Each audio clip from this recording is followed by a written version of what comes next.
This is OwlUp, where learning happens in minutes, not hours. For a deeper journey, explore all our courses at owlup.co. Now, let's dive in.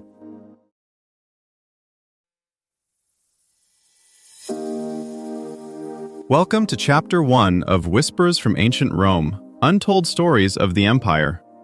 In this episode, titled The Forgotten Women of Rome, we'll uncover the remarkable lives of influential women who shaped the political landscape of their time. Get ready to explore their stories and discover how their voices echoed through the corridors of power. Let's dive in.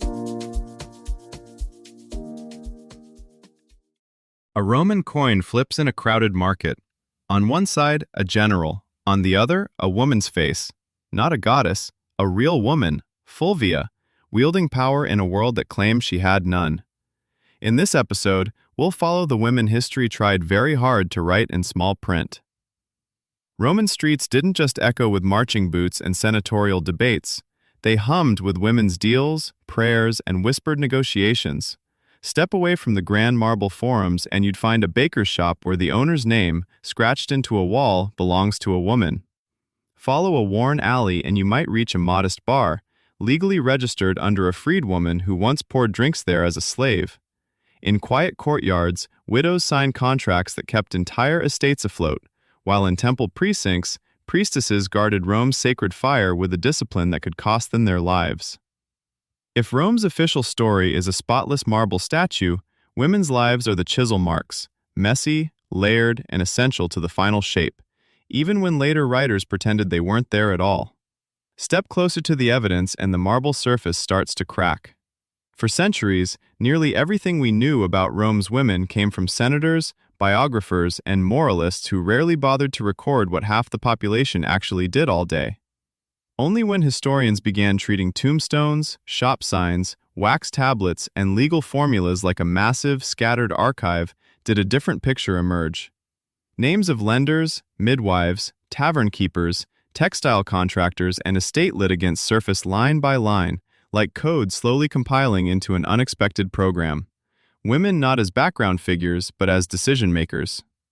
Walk into Pompeii's business district and start reading the painted notices and carved names.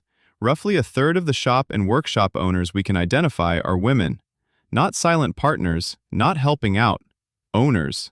You see names like Umbrizia Giannaria on amphorae labels for fish sauce, or freedwomen listed as full participants in manufacturing partnerships. These aren't isolated curiosities. They signal that Roman commercial law didn't bar women from contracts or credit so long as a guardian, on paper at least, signed off. In practice, that guardian often rubber-stamped whatever a competent woman had already decided. Roman family law created a paradox. Officially, fathers and husbands towered over households. Yet the moment a woman became sui juris, usually through a father's death, she might control dowries, inheritances, and investment portfolios. Legal jurists like Ulpian quietly acknowledged this by discussing what happened when an unmarried woman or widow ran an estate for decades. The answer, judging from casebooks, the system flexed to accommodate the reality that these women were effectively bosses, hiring stewards, suing neighbors, and lending money at interest. Religious offices magnified this visibility. The Vestals had state-supplied housing, front-row seats at games, and the power to free condemned prisoners with a touch. Their vow of chastity wasn't just moral theater, it made them symbolically independent of any man's household, so they could represent Rome itself. The stakes were brutal, live burial for breaking the vow, but the office shows how Romans could imagine women as public guardians when it suited civic needs. On rare occasions, women stepped into spaces Romans loudly claimed were male monopolies. In civil conflicts, we find references to women funding troops, organizing urban defenses, or negotiating with generals. These glimpses are brief precisely because later writers were uncomfortable with them. Yet they reveal how flexible gendered rules became when survival or advantage was on the line, much like a piece of software that behaves differently under stress than its official documentation suggests. Picture a Roman woman in the textile trade, not spinning in a quiet corner, but reviewing accounts like a modern startup founder checking her dashboard. She knows which dye merchant extends the best credit, which shipping agent loses fewer bales in transit, and which neighbor is late, again, on a small but interest-bearing loan.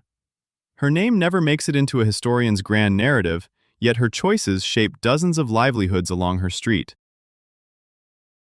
Another woman, technically under a male guardian, negotiates marriage contracts for her nieces.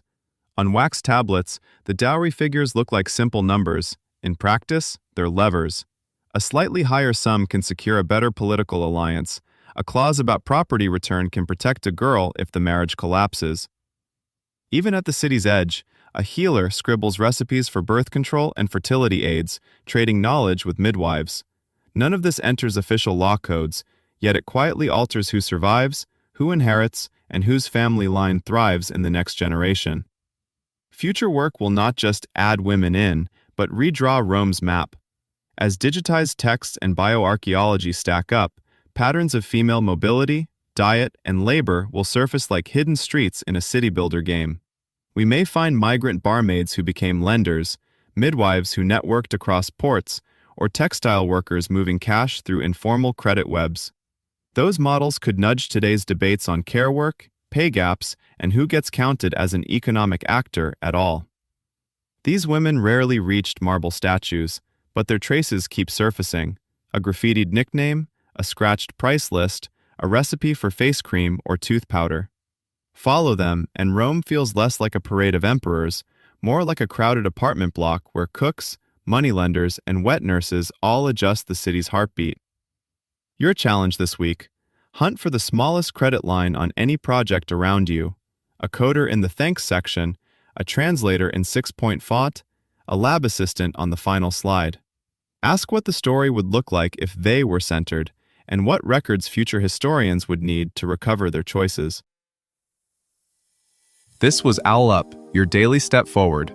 To keep learning with structured courses and more insights, go to owlup.co. Until tomorrow!